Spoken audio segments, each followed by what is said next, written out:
Press conference रखी गई है जिसमें ट्रांसफ़र नीति को लेकर काफ़ी आपने आरोप लगाए हैं प्रशासनिक अधिकारियों पर। क्या है ये पूरा मामला? भिंड जिले में जिस प्रकार से नियमों की अनदेखी की गई है, शिक्षा विभाग में चाहे शिक्षकों के हो, पटवारियों के हो या सेक्रेटरियों के हो, जिस प्रकार से ट्रांसफ़र अवैधानिक रूप से किए गए उसके विरुद्ध मैंने प्रेस वार्ता करी है और मैंने तथ्यात्मक रूप से एक एक विभाग के मैंने जानकारी दी है। सेक्रेटरियों के ACS जुलानिया का आदेश था कि एक सेक्रेटरी को एक पंचायत से ज़्यादा का आदेश दिया जाए, एक एक सेक्रेटरी को 4-4, 5-5 ग्राम पंचायतों के प्रभार दिए गए हैं और पूर्ण रूप से भ्रष्टाचार को बढ़ावा दिया गया और बड़े पैमाने पर पैसा लिया गया। इसलिए जिला पंचायत सीईओ को विरुद्ध कार्रवाई होनी चाहिए।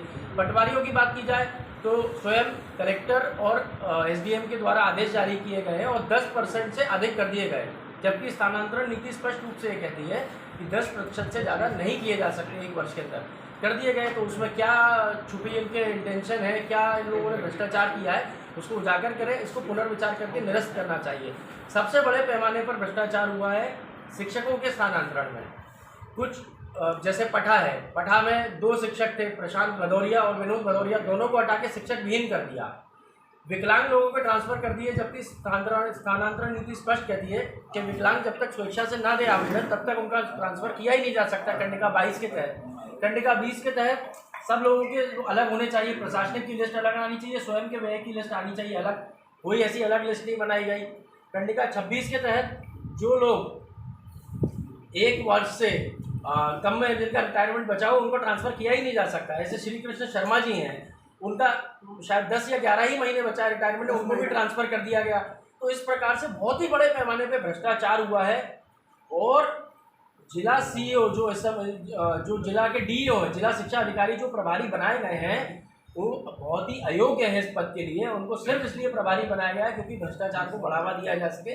मैंने आपको कोर्ट का आदेश दिया है और जो उनके ऊपर विभागीय जांच चल रही है वो मैंने आपको दी है। जिस व्यक्ति के ऊपर विभागीय जांच चल रही है उसको इस पद पर रहने का कोई अधिकार नहीं है। इसलिए मैंने मांग करी है कि जिला के जो शिक्षा अधिकारी हैं हरिभुवन सिंह तोमर, उनको तत्काल सस्पेंड किया जाए, तुरंत सस्पेंड किया जाए और उनके ऊपर जांच की जाए पूरी। साथ ही अगर इन सब पे पुनर्विचार नहीं होता है तो आने वाले सोमवार को 20 तारीख को मैंने तय किया है सारे आमजनों के साथ मिलकर के बड़े पैमाने पे कलेक्ट्रेट का घेराव किया जाएगा और भ्रष्टाचार के खिलाफ आवाज़ बुलंद की जाएगी। विशेष जो टारगेट किया गया है जिसमें मेहगांव और अटीर क्षेत्र के ही अंदर सबसे ज़्यादा ट्रांसफ़र नीति को अपनाया गया है, क्या मानते हैं इसमें जो चुनाव आने वाले हैं उन चुनाव के कारण ऐसा हो रहा है?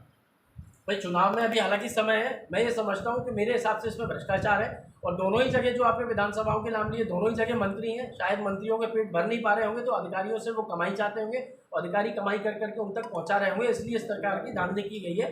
नहीं तो नियमों के अंतर्गत कार्य किया जाता है, नियमों से अधिकारी बना रहता है। निश्चित रूप से किया गया है, हालांकि उसमें कोई गैरकानूनी काम नहीं होता, लेकिन इस चीज़ की व्यवस्था रखनी चाहिए कि हर समाज का बैलेंस होना चाहिए। उसमें क्षत्रिय भी है, उसमें OBC भी है, SC भी है, लेकिन ये बात सही है कि एक समाज विशेष को उसमें टारगेट किया गया है और चुन कर उनके स्थानांतरण किए गए हैं। अभी आपके पार्टी के जो पूर्व मंत्री हैं राकेश चौधरी, उन्होंने आरोप लगाया था कि भिंड लाहौर को डाबू बना दिया गया, इस पर आपका क्या कहना है? नहीं, मेरे ख्याल से भिंड जिले की हर विधानसभा मेरे लिए और हर लोग सम्माननीय है, मैं इस पर कोई कहना नहीं चाहूँगा, इसका उत्तर उन्हीं से लीजिएगा। विशेष एक अभी बाढ़ आपदा आई थी हेमंत जी, जिसमें काफ़ी लोगों को बाढ़ में चिन्हित किया गया था, लेकिन ऐसे कई पीड़ित परिवार हैं जिनको लाभ नहीं पहुंचा है। चाहे अटीर क्षेत्र ले लो, चाहे आने वाले क्षेत्रों में जो जहां सिंध और चंबल की बाढ़ आई है वहां क्षेत्र ले लो, इस पर विशेष क्या कहना है आपका? देखिए, जो बाढ़ पीड़ित लोग थे वास्तविकता में उनके यहाँ सर्वे या तो हुए नहीं या इतने कम करके दर्शाए गए हैं कि उनको कुछ मिला ही नहीं वास्तविक। और जो लोग मंत्री और अधिकारियों के पिट्ठू थे उन लोगों को वास्तविक लाभ मिला है। असल बात तो ये है कि जितना लाभ था वो ग्वालियर में दद्दा बैठ के खा गए, चाहे वो आटा मिल रहा था, चाहे वो जो भी उनके अनाज के सामग्री मिल रही थी वो दद्दा खा गए सारा, और यहाँ जो वास्तविकता में मिलना चाहिए था उन बेचारों को कुछ नहीं मिला। तो ऐसे लोगों पर आप कार्रवाई के लिए मांग करेंगे, क्या करेंगे?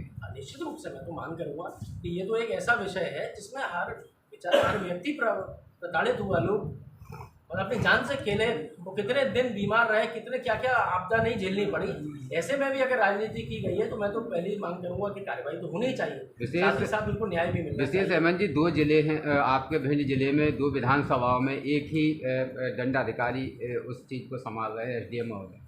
क्या मानते हैं इस विषय पर? अटेर और भिंड में एक ही एसडीएम दोनों पदों को किस प्रकार से रख सकते? नहीं, एक व्यक्ति को कई पद दे रखे हैं, और जबकि वो व्यक्ति चुनाव आयोग के द्वारा अयोग्य पाया गया था, उनको उपचुनाव के समय यहाँ से हटाया गया था, चुनाव आयोग ने खरीद बाहर किया था।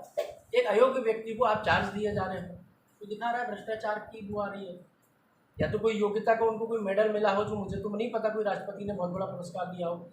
ये जरूर मेरे जानकारी में ऑन रिकॉर्ड है कि चुनाव आयोग ने इस व्यक्ति को चुनाव कराने योग्य नहीं माना। अब वही सबकी लेके बैठे हुए हैं फाइलें, सबसे खुल के पैसा वसूला जा रहा है, जमीनें खरीदी जा रही हैं, खुल के भ्रष्टाचार किया जा रहा है। तो इसमें देखना पड़ेगा कलेक्टर साहब को भी, इतने अपंग बन के ना बैठे, ऐसे लोगों पे कार्रवाई करें और अधिकार अपने पास रखें और ईमानदारी से काम हो, नियमों का पालन होना चाहिए। बैठे जमकर कांग्रेस पार्टी भ्रष्टाचार के आरोप लगाती चली आ रही है, तनादन प्रशासनिक अधिकारियों पर भ्रष्टाचार के आरोप लगा रही है, लेकिन सबूत एक भी निकाल कर सामने नहीं ले पाई है। क्या कहना है इस विषय पर? अभी तक आप कांग्रेस पार्टी ने ऐसा ठोस कदम क्यों नहीं उठाया कि वरिष्ठ अधिकारियों को हटाया जाए? आपका प्रश्न गलत है। मैंने आपको बाकायदा फाइल दी है, उसमें आपको हाई कोर्ट के ऑर्डर दिए हैं, विभागीय जांच के ऑर्डर दिए हैं, नियम मैंने दिए हैं स्थानांतरण नीति के, और हर चीज़ में एक एक मेरी बात का सबूत है। और यदि आपको ऐसा लगता है किसी चीज़ का प्रमाण नहीं है जो मैंने कहा है, तो आप मेरे से 1 to 1 कर लीजिएगा, हर चीज़ का प्रमाण मैं आपको दूंगा।